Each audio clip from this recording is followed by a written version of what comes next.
નમસ્તે audience, a very warm welcome to you all. આપણે જોઈ રહ્યા છે standard 8 social science chapter number 1 આપણું ચાલી રહ્યું છે ભારતમાં યુરોપિયનો અને અંગ્રેજી શાસનની સ્થાપના.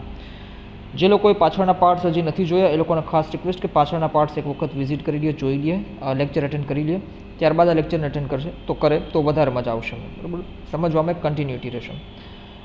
કંઈ વાંધો નહીં, આપણે થોડુંક રિકેપ લઈ લઈએ. ખાસ કરીને અત્યાર સુધી આપણે શું જોયું તો કે જે રીતના ભારતમાં યુરોપિયન પ્રજાઓ આવી તો સૌથી પહેલાં તેની પાછળના રીઝન શું, ફેક્ટર્સ શું હતા, કે શું કામ એ લોકો ભારતમાં આવ્યા, નવો જળમાર્ગ શોધવાની જરૂર શું પડી, સી રૂટ જે નવો આવ્યો તો એ જ શોધવાની જરૂર શું પડી, તો એ બધા ફેક્ટર્સ આપણે જોયેલા હતા. ત્યારબાદ ભારતમાં યુરોપિયન પ્રજાનું આગમન, એમાં કઈ કઈ પ્રજાતિઓ આવી તો કે ભાઈ પોર્ટુગીઝો આવ્યા, જેને આપણે ફિરંગી, ડચ, વાલંદા, બરાબર છે, અંગ્રેજો આવ્યા, ડેનિશ આવ્યા અને ફ્રેન્ચો આવ્યા. આ બધી પ્રજાતિઓ ભારતમાં આવી, મતલબ આ બધી પ્રજાતિઓના મતલબથી છે કંપનીઝ ભારતમાં આવી, ઈસ્ટ ઇન્ડિયા કંપનીઝ જેને કહેતા. પછી તો કે ખાસ કરીને સૌથી વધારે વર્ચસ્વ જમાવનાર અંગ્રેજો. શું કામ તો બધી કંપનીઝ જે છે 5 પ્રકારની કંપનીઝ આવી, બધીની પછાડી અને અંગ્રેજો જે છે એ ખાસ કરીને અહીંયા વર્ચસ્વ જમાવે છે. બંગાળથી પગપેસારાની શરૂઆત કરે છે. તો ફર્સ્ટ ઓફ ઓલ પ્લાસીનું યુદ્ધ થાય છે, બેટલ ઓફ બક્સર થાય છે, અને પ્લાસી અને બક્સરમાં જીત્યા બાદ ધીમે ધીમે એ લોકો બંગાળની જે છે એ બંગાળ, બિહાર અને ઓડિશાની દિવાની હાંસલ કરે છે. દિવાની ઇન ધ સેન્સ કે રેવન્યુ ટેક્સ કલેક્શનનો રાઇટ. હવે તો કે ખાસ કરીને પ્લાસીનું યુદ્ધ આમાં આપેલું છે, તો એ પણ આપણે સમજી લીધું હતું ખૂબ ડિટેલમાં, અલગ અલગ લેક્ચર બનાવ્યા છે. બક્સરનું યુદ્ધ પણ સમજેલા હતા. પછી બંગાળને જીત્યા બાદ મેં લાસ્ટ લેક્ચરમાં, લાસ્ટ પાર્ટમાં મેં આખું મેપ સમજાવેલો હતો, ત્યારના ટાઈમ પિરિયડનો મેપ. તો એટલા માટે કહું છું ખાસ કરીને કન્ટિન્યુટીમાં જોવાની કોશિશ કરો. મૈસૂર તરફ આવ્યા, મૈસૂરથી પછી મરાઠા તરફ આવ્યા, મૈસૂરથી પછી મરાઠા તરફ આવ્યા. મરાઠા બાદ કર્ણાટક, ત્રાવણકોર, પંજાબ, સિંધ, આ તમામ એરિયા જે છે એ ખાસ કરીને એને ધીમે ધીમે કરીને જીતી લીધા અને ઓલમોસ્ટ ભારતના ભૂભાગ ઉપર આ લોકોનું શાસન થઈ ગયું. ત્યાં સુધી આપણે સમજેલા હતા. હવે આજે આપણે સમજવાનું છે અંગ્રેજનું શાસન વહીવટી તંત્ર. જો અહીંયા ખાસ કરીને આપણને બ્રિટિશ ઈસ્ટ ઇન્ડિયા કંપની અને ત્યારબાદ 1857નો રિવોલ્ટ થશે, 1857નો ક્રાંતિ. 1857ના ક્રાંતિ પછી ડાયરેક્ટલી ગવર્મેન્ટ ઓફ ઇંગ્લેન્ડનું ડાયરેક્ટલી અહીંયા રૂલ ચાલશે. તો અહીંયા આપણને ઓલ ઓવર એનાલિસિસ આપેલું છે, સર્વે આપેલો છે, એક બહુ જેને કહી શકાય બ્રીફલી સર્વે આપેલો છે આપણને. પણ જ્યારે આપણે ગ્રેજ્યુએશનમાં અથવા તો જેને કહી શકાય કે કોમ્પિટિટિવ્સની પ્રિપરેશન કરતા હોઈએ તો આપણને ડિટેલમાં આ સર્વે જે છે એ કરવો પડતો હોય છે. કંઈ વાંધો નહીં, બુકમાં અત્યારે આપણને જેટલું આપણને આપેલું છે એટલું આપણે સમજવાની આપણે કોશિશ કરશું. હવે અંગ્રેજનું શાસન અને એનું વહીવટી તંત્ર એ આપણે સમજીએ તો એના માટે આપણે 5 પોઈન્ટ્સ જે છે એ સમજવા પડે. કયા 5 પોઈન્ટ્સ તો કે ભાઈ ખાસ કરીને એનું એડમિનિસ્ટ્રેશન સૌથી પહેલાં તો, એટલે કે વહીવટી તંત્ર, સરકારનું માળખું જો આમાં આપેલું છે ને, સરકારનું માળખું એટલે કે સરકારનું એટલે એડમિનિસ્ટ્રેશનનું કેવી રીતે આમાં ફોર્મેશન થયું હતું, રચના થઈ હતી. ત્યારબાદ સિવિલ સર્વિસીસ, જે અત્યારે આપણે અલગ અલગ કોમ્પિટિટિવ એક્ઝામ્સ દ્વારા ગવર્મેન્ટમાં જોબ મેળવીએ છીએ તો એ વસ્તુ. ત્યારબાદ મિલિટરી, પોલીસ અને જ્યુડિશરી, બરાબર છે, જે બધી વસ્તુ આપણને આપેલી જ છે. સરકારનું માળખું એટલે કે એડમિનિસ્ટ્રેશન મેં કહી દીધું એમ.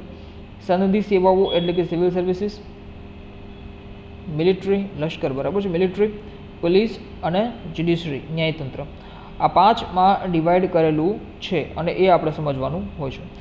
જો ખાસ કરીને સૌથી પહેલાં તો આપણે એક જેને કહી શકાય કે બ્રીફલી તમને સમજાવવાની કોશિશ કરું કે 1764 ત્યારબાદ 1757, 1764 આ બંને યુદ્ધ થયા. 1757 જેને કહી શકાય કે પ્લાસીનું યુદ્ધ અને 1764માં તો કે બક્સરનું યુદ્ધ. આ બંને યુદ્ધ થયા ત્યારબાદ જે છે એ ધીમે ધીમે જેને કહી શકાય કે એક્ટ આવા લાગ્યા, એક્ટ પાસ થવા લાગ્યા. હવે એનું રીઝન શું હતું તો કે તમે જુઓ કે જ્યારે આપણે ડિટેલમાં જોઈએ ને ત્યારે આપણને આઈડિયા આવે કે કંપની જે રીતના વેપાર કરતી હતી, કંપનીના જે રીતના કમર્શિયલ અફેર્સ અને પોલિટિકલ અફેર્સ હતા, એને જોતાં લાગતું હતું ઇંગ્લેન્ડ ગવર્મેન્ટને અથવા તો ઇંગ્લેન્ડના ક્વીનને કે ખાસ કરીને કંપની જે છે એ અહીંયા કરપ્શન કરે છે. કંપની ખાસ કરીને જે પ્રાઇવેટ એના ટ્રેડ ચલાવવાની કોશિશ કરે છે, જે એના એમ્પ્લોઈઝ છે પ્રાઇવેટ ટ્રેડ કરવાની કોશિશ કરે છે, લોકો પાસેથી ભેટ લે છે, લાંચ રૂશ્વત લે છે, આ બધી વસ્તુ. તો ક્યાંક ને ક્યાંક તમે જુઓ કે આમાં બ્રિટિશ જેને કહી શકાય કે દેશ હતો, ઇંગ્લેન્ડ હતો, એનો ફાયદો નથી અને માત્ર ને માત્ર લોકોનો ફાયદો છે, કંપનીના એમ્પ્લોઈઝનો ફાયદો છે. આ કારણથી શું થાય છે તો કે હવે ધીમે ધીમે ઇંગ્લેન્ડ જે છે એ પૂરી રીતે હસ્તક્ષેપ કરવાની કોશિશ કરે છે. સૌથી પહેલું ઇન્ટરફિયરન્સ એનું આવે છે એ આવે છે 1773માં, 1773માં સૌથી પહેલું એનું ઇન્ટરફિયરન્સ આવે છે. કેવી રીતે તો કે ઇંગ્લેન્ડની પાર્લિયામેન્ટમાં એક એક્ટ પાસ થાય છે અને એ એક્ટ મુજબ હવે ખાસ કરીને કંપની જે છે એને કામ કરવાનું રહેશે. તો જો આમાં પણ આપેલું છે કે ભારતમાં સામ્રાજ્યની સ્થાપના કર્યા બાદ અંગ્રેજોએ પોતાનું વહીવટી તંત્ર પણ સ્થાપિત કરી ભારતના વહીવટી તંત્રમાં વ્યાપક પરિવર્તનો કર્યા. તેમનું મુખ્ય લક્ષ્ય ભારતનું આર્થિક શોષણ કરી ઇંગ્લેન્ડને ધનવાન બનાવવાનું હતું. જો મેં તમને પહેલાં જ કીધું એમ કે કંપની આ શું કરતી હતી, તો કે કંપનીના જે લોકો હતા, એમ્પ્લોઈઝ હતા, એ પ્રાઇવેટ ટ્રેડ કરતા હતા. તે ઉપરાંત હવે પ્રાઇવેટ લોકો જે હશે એ લોકો એવું બધું આખા દેશ વિશે તો વિચારશે નહીં, પણ જે રાજા હશે, જે નેતા હશે, જે લીડર્સ હશે, એ તો ખાસ કરીને પોતાના દેશનો વિચાર કરશે. તો આ રીતના તમે જોવા જાઓ તો ભારતનું આર્થિક શોષણ કરવું અને ઇંગ્લેન્ડને ધનવાન બનાવવું એ એનું મુખ્ય એમ હતું. એટલે સ્વાભાવિક રીતે જ વહીવટી તંત્ર, એડમિનિસ્ટ્રેશન જે છે એ ભારતીય પ્રજાના કલ્યાણ માટે કામ કરવાને બદલે બ્રિટિશ હિતોને સાચવનારું હતું. એનું રીઝન પણ એ જ છે કેમ કે બ્રિટિશ એડમિનિસ્ટ્રેશન હતું. ઓફકોર્સ બ્રિટિશ એડમિનિસ્ટ્રેશન હતું એટલે બ્રિટિશર્સનો જ ફાયદો શોધશે. એમણે ભારતમાં આધુનિક વહીવટી તંત્રનું માળખું સ્થાપિત કર્યું. અત્યારે જે ભારતમાં એડમિનિસ્ટ્રેશન છે, સ્ટ્રક્ચર છે, એમાં ખાસ કરીને આપણને એનું જે રૂટ છે એ ક્યાંક ને ક્યાંક અહીંયાથી આપણને જોવા મળે છે.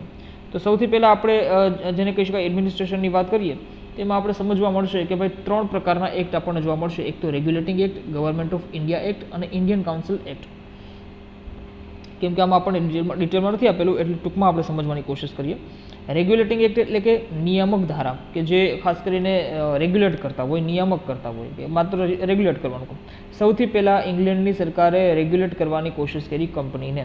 ત્યારબાદ સીધી રીતે ગવર્મેન્ટ ઓફ ઇન્ડિયા એક્ટ આવવા લાગ્યા અને પછી તો 1857 પછી ઇન્ડિયન કાઉન્સિલ એક્ટ એટલે કે ભારતીય કાઉન્સિલ જેને કહી શકાય કે ધારાસભા, બરાબર છે, તો એના માટેના એક્ટ જે છે એ પસાર થવાના શરૂ થઈ ગયા. તો 1773થી વિભિન્ન સંધિ ધારાઓ દ્વારા તેમણે ભારતના વહીવટી તંત્ર પર નિયંત્રણ કર્યું, બરાબર છે. નિયામક ધારા 1773 દ્વારા ભારતમાં ગવર્નર જનરલની નિમણૂક કરવામાં આવેલી. ગવર્નર જનરલ એટલે ખાસ કરીને જો ભારતમાં ગવર્નર જનરલ એટલે ખાસ કરીને કેમ કે ત્યારે પહેલાં બંગાળને એક્વાયર કરેલું હતું, એટલે બંગાળ એક્વાયર કરેલું હતું એટલે ખાસ કરીને બંગાળના ગવર્નર જનરલની વાત કરવામાં આવેલી છે, ભારતના નહીં. કેમ કે ત્યારના ભારતનો મતલબ એ જ હતો કે ભારતની અંદર જેટલા પણ ક્ષેત્રો એને જીતેલા છે, જેમ કે ભાઈ બંગાળ છે, બિહાર, ઓડિશાની દીવાની મળેલી હતી, બોમ્બે પ્રેસિડેન્સી, મદ્રાસ પ્રેસિડેન્સી, તો આ સંદર્ભમાં ભારતની વાત કરવામાં આવેલી છે, પણ સમગ્ર ભારતીય ઉપમહાદ્વીપની વાત નથી કરવામાં આવેલી, બરાબર છે. તો એવી રીતના આપણે કહી શકીએ કે બંગાળનો ગવર્નર જનરલ તેની નિમણૂક કરવામાં આવી અને સુપ્રીમ કોર્ટની સ્થાપના કરવામાં આવી. ગવર્નર જનરલ ભારતના વહીવટીતંત્રનો સર્વોચ્ચ વડો હતો, એટલે કે માત્ર ને માત્ર એક જેને કહી શકાય પીએમ જેવું પોસ્ટ, બરાબર છે, પ્રાઇમ મિનિસ્ટર જે હાલના છે એના જેવી પોસ્ટ. આ જ ગવર્નર જનરલ આગળ જતાં વોઇસરોયનું પદ લેશે, બરાબર છે, એ પણ આપણે જોશું જ્યારે 1857નો રિપોર્ટ થશે. 1858 પછી જે પણ એક્ટ આવશે એમાં આપણને કહેવામાં આવશે કે ગવર્નર જનરલ જે છે એ ખાસ કરીને હવે ભારતનો વોઇસરોય કહેવાશે. ઓકે, તો એને મદદ કરવા માટે 3 સભ્યોની કાઉન્સિલ હતી, એટલે એક રીતે કહી શકાય 3+1, બરાબર છે. હવે જે આ 3+1માં 1 જે છે એ ખાસ કરીને કોણ છે, તો કે ગવર્નર જનરલ છે, અને આ 3 જણા કોણ છે, તો કે એ કાઉન્સિલના મેમ્બર્સ છે. આ 3 જણા જે છે એ આની હેલ્પ માટે રાખેલા છે, પણ 4 જણાનું સંયુક્ત ડિસિઝન નહીં આવે. ડિસિઝન તો કોનું આવશે, માત્ર ને માત્ર એક ગવર્નર જનરલનું જ આવશે. એ રીતના રચના કંઈક આમાં થયેલી આપણને જોવા મળે છે. તો મદદ કરવા માટે પરિષદ નિમવામાં આવેલી હતી. હવે 1813માં બ્રિટિશ સંસદે સંધિ ધારા દ્વારા કંપનીનો વેપારિક એકાધિકાર સમાપ્ત કરી સંધિ ધારા 1833 અંતર્ગત સંપૂર્ણપણે બ્રિટિશ સંસદના નિયંત્રણમાં મૂકી દીધી. એકાધિકારનો મતલબ છે, વેપારિક એકાધિકારનો મતલબ છે કે ખાસ કરીને જ્યારે એને ચાર્ટર મળેલું હતું કંપનીને 1600માં ક્વીન તરફથી કે ભારતમાં જે કોઈ પણ ભારતમાં જે ટ્રેડને એ બધી વસ્તુ છે, કમર્શિયલ અફેર્સ ને બધી વસ્તુઓ છે, પોલિટિકલ અફેર્સ, કમર્શિયલ અફેર્સ, આ બધી જ વસ્તુઓ એ માત્ર ને માત્ર બ્રિટિશ ઈસ્ટ ઇન્ડિયા કંપની છે એ જ કરશે. એ સિવાય બ્રિટનનો, ઇનફેક્ટ યુરોપનો પણ કોઈ પણ વ્યક્તિ જે છે એ ત્યાં કોઈ પણ કંપની જે છે ત્યાં ટ્રેડ નહીં કરી શકે. તો આને કહેવાય એકાધિકાર. હવે આ એકાધિકાર જે છે એ પાછું ગવર્મેન્ટે છીનવી લીધું અને ખાસ કરીને 1833 અંતર્ગત સંપૂર્ણપણે બ્રિટિશ સંસદના નિયંત્રણમાં મૂકી દીધી કંપનીને. સનદી ધારા 1833 એ વિશાળ સત્તાઓ ધરાવતા ગવર્નર જનરલની નિમણૂક કરી, જે સંપૂર્ણ ભારત પર કાયદા પણ ઘડી શકતો. ગવર્નર જનરલની પરિષદમાં એક કાયદા સભ્યને લો મેમ્બર, બરાબર છે, એને નિમવામાં આવ્યો. કાયદા સભ્ય એટલે કે લો મેમ્બર. એટલે હવે જે ગવર્નર જનરલની જે કાઉન્સિલ હતી તો એની અંદર એક લો મેમ્બરને પણ એડ કરવામાં આવેલું, જેથી કરીને કે જ્યુડિશરી વગેરે જે લો મેકિંગની ફોર્મેશનની જે કાયદાઓ બનાવવા આ બધી વસ્તુમાં એને હેલ્પ કરી શકે. સનદી ધારા 1853 અન્વયે બ્રિટિશ સંસદે ઈસ્ટ ઇન્ડિયા કંપની પર પોતાનું પ્રભુત્વ વધારી તેની મોટા ભાગની સત્તાઓ પોતાની પાસે લઈ લીધી, બરાબર છે. જેથી કરીને હવે શું થશે, તો કે 1857માં ધીમે ધીમે ક્રાંતિ ટાઈમ પીરિયડ એકદમ માહોલ ગરમ છે અત્યારે 1853માં, તો 1853માં મોટાભાગની સત્તાઓ ગવર્મેન્ટે પોતાની પાસે લઈ લીધી હતી અને 1853ના એક્ટમાં જે છે એ ક્યાંય મેન્શન નથી કરેલું કે હવે, કેમ કે જો કંપની એકચ્યુઅલી એમ એવું હતું કે દર 20 વર્ષે જે છે એ ખાસ કરીને નવો એક્ટ બહાર પડતો હતો. એટલે કે એક રીતે કહી શકાય કે દર 20 વર્ષ સુધી જે કંપની જે છે એને છૂટ આપવામાં આવતી હતી કે 20 વર્ષ સુધી વેપાર કરશો, નેક્સ્ટ 20 વર્ષ સુધી વેપાર કરશો. 1853માં બને છે એવું કે 1853ના એક્ટમાં એવું ક્યાંય પણ મેન્શન નથી કે હવે નેક્સ્ટ 20 યર્સ સુધી તમે વેપાર કરી શકશો. બલ્કિ 1853ના એક્ટમાં એવું મેન્શન હતું કે ગવર્મેન્ટ જ્યાં સુધી ચાહશે ત્યાં સુધી તમે વેપાર કરી શકશો. એટલે સાફ અહીંયા જેને કહી શકાય કે કહેવાની કોશિશ કરેલી હતી કે કાલ સવારે કાંઈ પણ રિવોલ્ટ કેવું થાય, ક્રાંતિ કેવું થાય તો ગવર્મેન્ટ પોતાની પાસે બધી સત્તાઓ લઈ શકશે. તો 1857માં ખરેખર થઈ ગયું અને 1858થી જેને કહી શકાય કે ઇન્ડિયન કાઉન્સિલ એક્ટ આવવાના શરૂ થઈ ગયા. કેમ કે બધો પાવર જે છે ક્રાઉને પોતાની પાસે લઈ લીધો, ક્રાઉન અથવા તો રાણી, બરાબર છે. સિવિલ સર્વિસીસની જો વાત કરીએ તો ગવર્નર જનરલ કોર્નવોલિસ જે છે ભારતમાં સંધિ સેવાઓ શરૂ કરી હતી. ફેક્ટ છે, યાદ રાખી લેવું ખૂબ જરૂરી છે. તેણે કંપનીના કર્મચારીઓને વેપાર કરવા પર પ્રતિબંધ મૂકી ભ્રષ્ટાચાર વિરુદ્ધ નિયંત્રણો મૂક્યા. મહેસૂલ તંત્ર અને ન્યાયતંત્રને જુદા કર્યા. આ ખાસ ઇમ્પોર્ટન્ટ વસ્તુ છે. રેવન્યુ ડિપાર્ટમેન્ટ અને જ્યુડિશરીને અહીંયા જે છે એ સેપરેટ કરી દેવામાં આવેલા હતા. એટલે એક રીતે તમે જુઓ કે અહીંયા માલ અદાલત જે છે એ બંધ થઈ ગયું. હવે માલ અદાલત શું છે આ અત્યારે તમને નહીં આવે, બરાબર છે, પણ જ્યારે તમે જેને કહી શકાય કે રેફરન્સ બુક વાંચશો તો એમાં તમને ખબર પડશે આ કેવા શું માંગે છે. હવે આમાં માલ અદાલત એટલે કે જે કોઈ પણ ટ્રેડ રિલેટેડ કે કાંઈ પણ પ્રોબ્લેમ હોય, કેમ કે પેલા રેવન્યુ ડિપાર્ટમેન્ટ અને જ્યુડિશરી બંને એક જ હતા, તો કાંઈ પણ એવો પણ પ્રોબ્લેમ હોય રેવન્યુ રિલેટેડ કે કોઈ પણ પ્રોબ્લેમ હોય તમે ખાસ કરીને ન્યાયતંત્રનો દરવાજો પકડાવી શકતા હતા. પણ હવે તો આ બંને સેપરેટ થઈ ગયા, તો માલ અદાલત પણ આ ડેમોલિશ કરી દેવામાં આવેલી, બરાબર છે. તો કલેક્ટરને સંવેતન વ્યવસ્થિત સેવાઓ સોંપવામાં આવેલી હતી. વેલેસ્લીએ ભારતીય સનદી સેવામાં બ્રિટનથી આવતા અધિકારીઓ માટે એક તાલીમ એટલે કે ટ્રેનિંગ ઇન્સ્ટિટ્યૂટની સ્થાપના કરી હતી વેલેસ્લીએ, જે કેલકટામાં ફોર્ટ વિલિયમ કોલેજ તરીકે ઓળખાય છે.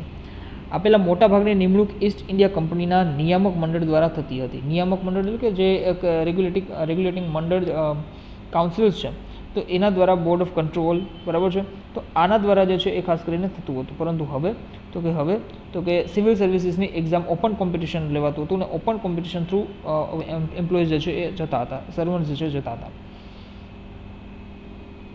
ડેલાઉસીના સમયમાં બ્રિટિશ સંસદે ઈસવીસન 1853ના સંધિ ધારા અન્વયે સંધિ સેવાઓમાં પ્રવેશ મેળવવા સ્પર્ધાત્મક પરીક્ષાઓ શરૂ કરવા હિમાયત કરી હતી.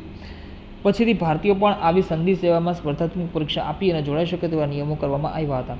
પરંતુ એ ટાઈમ પિરિયડમાં ખાસ કરીને ઇંગ્લેન્ડમાં જે છે એ પેપર દેવા જવું પડતું હતું, એક્ઝામ દેવા જવી પડતી હતી. કેમ કે ભારતમાં કોઈ પણ પ્રકારની વ્યવસ્થા એક્ઝામ માટેની હતી નહીં, એટલે ઇંગ્લેન્ડમાં કમ્પલસરી તમારે જવું પડતું એક્ઝામ દેવા માટે. અંગ્રેજોએ ઈસવીસન 1850 સુધી ઉચ્ચ વહીવટી તંત્ર, નાગરિક સેવાઓ, સેના, પોલીસ અને ન્યાયતંત્ર જેવા મહત્વપૂર્ણ વિભાગોમાં ઉચ્ચ હોદ્દાઓ પર માત્ર અંગ્રેજ અધિકારીઓની નિમણૂક કરી હતી 1850 સુધી. ધીમે ધીમે આ બધા પોર્ટફોલિયોઝમાં ઇન્ડિયન્સનું પ્રભુત્વ પણ ધીમે ધીમે વધશે. માત્ર સામાન્ય હોદ્દાઓ અને ઓછા પગારવાળી નોકરીઓ જેમ કે ક્લાર્ક, સૈનિક જેવી નોકરીઓ પર ભારતીયોને નીમવામાં આવતા હતા. હવે લશ્કરની જો આપણે વાત કરીએ, સિવિલ સર્વિસીસની વાત કરીએ, મિલિટરીની જો આપણે વાત કરીએ તો ભારતમાં બ્રિટિશ શાસન વિશિષ્ટ લશ્કરી નીતિને કારણે અસ્તિત્વમાં આવ્યું હતું. તેનું લક્ષ્ય ભારત જીતવાનું તેમજ ભારતના આંતરિક વિદ્રોહોને દબાવવાનું હતું અને બ્રિટિશ સામ્રાજ્યનો વિકાસ કરવાનું હતું.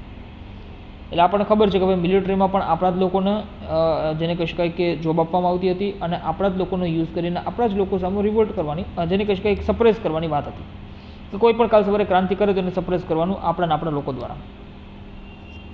તેમાં સફળ પણ નીવડ્યા હતા. કંપનીની સેનામાં અનેક ભારતીયો સૈનિકો તરીકે જોડાયા. અંગ્રેજો જ માત્ર ઊંચા અધિકારીઓ બની શકતા. એટલે જો એક રીતે સૈનિકોનું કામ શું તો કે માત્ર ને માત્ર લડાઈ વગેરે કરવાનું, પરંતુ જો ઊંચી પોસ્ટ ઉપર જવું હશે તો એના માટે માત્ર ને માત્ર અંગ્રેજો જે છે એ એલિજિબલ હતા. ભારતીયો લશ્કરમાં સુબેદારથી ઊંચો હોદ્દો ધરાવી શકતા નહીં. સૈનિકોને નિયમિતપણે માસિક પગાર મળતો હતો. હવે કેમ કે ત્યારના ટાઈમ પિરિયડમાં અનએમ્પ્લોયમેન્ટ ને બધી વસ્તુ હતી અને આપણને ખબર છે કે અંગ્રેજોએ અહીંના જે ટ્રેડિશનલ પારંપરિક જે ગૃહ ઉદ્યોગો વગેરે જે વસ્તુઓ છે, ઇન્ડસ્ટ્રીઝ જે છે, ઇકોનોમી જે છે એને ડિમોલિશ કરવાની કોશિશ કરી હતી. એટલે અનએમ્પ્લોયમેન્ટ, પોવર્ટી, ગરીબી આ બધી વસ્તુ તો ત્યારથી ચાલતી આવે છે. એના કારણે શું થાય તો કે માસિક પગાર વ્યવસ્થિત મળે છે તો એ કારણે નોકરી જે કંઈ પણ મળે તે કરી લેવા રાજી થઈ જતા. જે રીતના અત્યારે આપણે વિચારીએ છીએ કે ભાઈ યુપીએસસીની પ્રિપરેશન કરતા હોય અથવા તો જેને કહી શકાય જીપીએસસી ક્લાસ 1 2ની પ્રિપરેશન કરતા હોય, પરંતુ જો નાની કોઈ પણ નોકરી મળે, ભલે પ્રાઇવેટ નોકરી હોય કે ગવર્મેન્ટ નોકરી હોય, તો એને આપણે એક્સેપ્ટ કરી લઈએ છીએ. કેમ તો કે બેકગ્રાઉન્ડ માટે, સેફટી માટે, કે જેથી કરીને હાથમાં આપણે રૂપિયા આવશે તો આપણે પ્રિપરેશન પણ સારી રીતે કરી શકશું અને ઘરનું ગુજારણ પણ ચાલશે. તો એ જ રીતે ત્યારના પણ લોકોની સોચ હતી, તો મજબૂર હતા નોકરી કરવા માટે. એક અહીંયા ફેક્ટ આપણને આપેલું છે કે 1857 સુધી કંપનીના લશ્કરના કુલ 3,11,400 સૈનિકોમાંથી 2,65,900 ભારતીય સૈનિકો હતા. પોલીસ ડિપાર્ટમેન્ટની ખાસ કરીને આપણે વાત કરીએ તો લશ્કર જેટલું જ મહત્વનું બ્રિટિશ પોલીસ તંત્ર હતું, જેની શરૂઆત ગવર્નર જનરલ કોર્નવોલિસે કરી હતી. ફેક્ટ છે, યાદ રાખી લેવું જરૂરી છે. પરંપરાગત ભારતીય સામંતશાહી પોલીસ ખાતાની જગ્યાએ તેણે આધુનિક પોલીસ ખાતાની સ્થાપના કરી. પરંપરાગત ભારતીય સામંતશાહી પોલીસ ખાતાની એટલે કે કહેવાનો મતલબ એમ છે કે જે અહીંયા રાજાઓ હતા એની અંડરમાં સામંત કામ કરતા, અને સામંત જે છે એ એની અંડરમાં પોલીસ કામ કરતી. એટલે જેને કહી શકાય કે મોડર્ન પોલીસ સિસ્ટમ કેવી છે તો કે એક્ઝામ લ્યો, એનું ટેલેન્ટ ચેક કરો, સ્કિલ ચેક કરો, બોડી ચેક કરો, બરાબર છે, આ બધું ચેક કરી અને પછી મેરિટ વાઇઝ જે છે એને એન્ટ્રી આપો પોલીસમાં. પરંતુ જે આપણા પારંપરિક ભારતીય સામંતશાહી પોલીસ જે ડિપાર્ટમેન્ટ હતું એમાં આ રીતના મેરિટ વાઇઝ આવી રીતના કોઈ સિસ્ટમ હતી નહીં. જે કોઈ પણ સામંતો ચાહે એને પોલીસ તરીકે નિમણૂક જેને કહી શકાય નોકરી આપી શકતા હતા. હવે જિલ્લા કક્ષાએ પોલીસ અધિકારી તરીકે જિલ્લા પોલીસ અધિક્ષક એટલે કે ડિસ્ટ્રિક્ટ સુપરિન્ટેન્ડન્ટ ઓફ પોલીસ ડીએસપીની નિમણૂક કરી. વિભિન્ન જગ્યાએ પોલીસ સ્ટેશનની શરૂઆત કરાવી, તેના પર એક ફોજદારની નિમણૂક કરી, જે આપણે ખાસ કરીને મૂવીઝમાં પણ જોતા હશો, બરાબર છે. હિસ્ટોરિકલ મૂવીઝ જે કોઈ પણ હોય એમાં આપણે જોતા હશો કે ફોજદાર હોય છે પોલીસ સ્ટેશનની અંદર, ફોજદાર, અને એ ફોજદાર હંમેશા ભારતીય જ હોય, કેમ કે ભારતીયોને જે ફોજદારની એ લોકો પોસ્ટ આપતા. એનું રીઝન શું? તો કાલ સવારે કાંઈ પણ પ્રોબ્લેમ થાય કે કાંઈ પણ થાય તો હેન્ડલ કરી શકે એકબીજાના લોકો. ગામડામાં ચોકીદારની નિમણૂક હતી. પોલીસ તંત્રમાં પણ ઉચ્ચ હોદ્દાઓ પર માત્ર અંગ્રેજો જ રહી શકતા હતા. ભારતીયો સિપાહી એટલે કે કોન્સ્ટેબલ કક્ષાએ કામ કરતા હતા. તો આ રીતે પોલીસ સિસ્ટમ એનું કામ કરતું હતું. જ્યુડિશરીની જો વાત કરીએ અથવા તો જેને કહી શકાય ન્યાયતંત્રની જો આપણે વાત કરીએ તો ભારતમાં ન્યાયતંત્રની શરૂઆત વોરન હેસ્ટિંગ્સે કરી હતી. 1773ના નિયામક ધારા અન્વયે ભારતમાં સર્વોચ્ચ અદાલતની સ્થાપના થઈ હતી, જે આપણે ઉપર જોઈ ગયા કે રેગ્યુલેટિંગ એક્ટ ઓફ ઇન્ડિયા 1773 એમાં સુપ્રીમ કોર્ટની અને કલકત્તામાં સ્થાપના કરવાની વાત થઈ. અંગ્રેજોએ ન્યાયતંત્રમાં દીવાની અને ફોજદારી બે પ્રકારની કોર્ટની સ્થાપના કરી, એટલે કે દીવાની અને ફોજદારી. હવે દીવાની જે છે એમાં ટેક્સ રિલેટેડ, રેવન્યુ રિલેટેડ આ બધી વસ્તુઓ આવે, ફોજદારીમાં ક્રિમિનલ રિલેટેડ વસ્તુ આવે. તો બંનેની કોર્ટ જે છે એ અલગ જ હતી. કોર્નવોલિસ 1793 ન્યાય વ્યવસ્થામાં ખાસા પરિવર્તનોને કર્યા છે. 4 પ્રાંતીય અદાલતો શરૂ કરી, પ્રોવિન્શિયલ કોર્ટ્સ, બરાબર છે, તેમજ દરેક જિલ્લામાં જિલ્લા ન્યાયાધીશના વડપણ હેઠળ દીવાની અદાલતની સ્થાપના કરી. જિલ્લા અદાલતો ઉપર દીવાની અદાલતો સ્થપાઈ, જ્યારે જિલ્લાના ન્યાયાલય નીચે રજિસ્ટ્રારની અદાલતો અને તેની તાલુકા અદાલતો સ્થપાઈ. ન્યાયાધીશોને મુનસફ, બરાબર છે, કે ખાસ કરીને એક જેને કહી શકાય કે મુનસફ અને અમીન, બરાબર છે, આ રીતના ઓળખવામાં આવતા હતા ન્યાયાધીશોને. જો ભારતીય ન્યાયાધીશ હતા, જો કે ભારતીય ન્યાયાધીશોની નિમ્ન સ્તરે નિમણૂક જેને કહી શકાય કે કરવામાં આવતી હતી.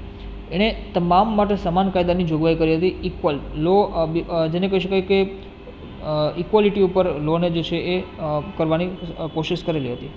હિન્દુ અને મુસ્લિમ કાયદાઓને બદલે અંગ્રેજી કાયદા લાગુ કર્યા, કેમ કે એ ટાઈમ પીરિયડમાં એવી સિસ્ટમ હતી કે હિન્દુઝ માટેના અલગ લોઝ હતા, અલગ રીતે એનું ન્યાય થતું, અને મુસ્લિમ્સ માટેના અલગ લો, અલગ રીતેનું ન્યાય થતું હતું.